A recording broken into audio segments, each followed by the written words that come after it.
Eastern Burlington, Western Monmouth, Mercer, Middlesex, Somerset, Hunterdon, Morris, Warren, and Sussex, and for the Pennsylvania counties of Carbon, Monroe, Northampton, Lehigh, Berks, Bucks, Montgomery, Chester, Delaware, and Philadelphia. From noon today through Tuesday evening, showers and thunderstorms are expected to bring from this afternoon into this evening, and again on Tuesday into Tuesday night. Rainfall amounts of 1 to 3 inches or more may fall in a brief period of time, resulting in flash flooding. Flooding of roadways and areas of poor drainage is possible. Quick rises on streams and creeks may result from the heavy rain.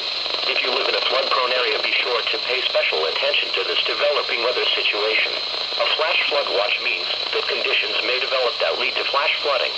Flash flooding is very dangerous. Be sure to monitor the latest forecasts and be prepared to take action if a flash flood warning is issued for your location.